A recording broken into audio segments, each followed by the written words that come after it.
केवळ प्रयोग दाखवणं, केवळ तो प्रयोग सादर करणं, या बरोबरीनं तो प्रयोग लोकांपर्यंत पोहोचवणं, याची एक वेगळी कला आहे. आणि जोपर्यंत विज्ञान हे प्रवाही होत नाही, विज्ञान हे सुसंवादी होत नाही, तोपर्यंत आपल्याकडे गर्दी ही फक्त बाबाबुवांच्या चमत्काराला जास्त होती, विज्ञानाच्या चमत्काराला तेवढी होत नाही. हे चित्र जर बदलायचं असेल तर मग विज्ञान हे कुठेतरी सुसंवादी, विज्ञान हे कुठेतरी प्रवाही होणं हे तितकंच गरजेचं आहे.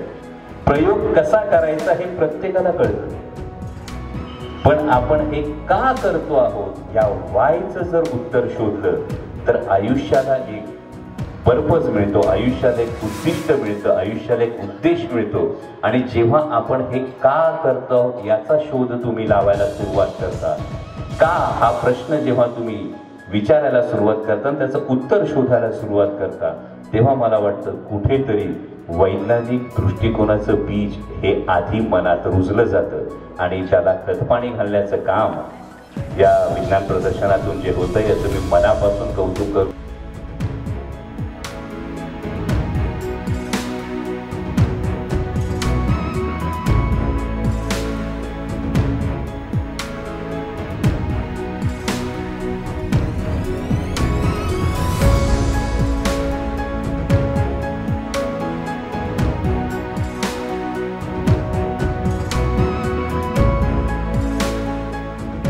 आपण कायम म्हणतो गरज शोधाची जननी आहे. खरं तर या विज्ञान प्रदर्शनात आलो होतो आणि सातत्यानं जुन्नर वनविभागामध्ये जवळपास 700-750 बिबट्यांचा दिवस आहे.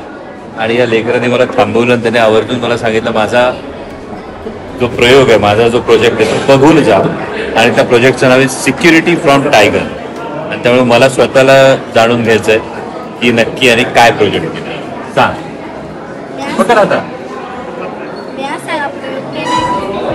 आता बिबट्याच्या हल्ले आपल्या ग्रामीण भागात, आणि मी एक ग्रामीण भागातीलच मुलगा आहे. आता काही बिबटे असे असतात घरामध्ये शेळी कुत्रे हे बांधलेले असतात, बिबट्या आतमध्ये जाऊन ते आणतात.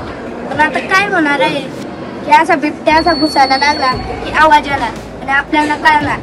बघा आपल्याला कळणार का मग ते झालं का आता म्हटल्या नाही कळणार की सिक्युरिटी तरी आले बाहेर सिक्युरिटी तोडून.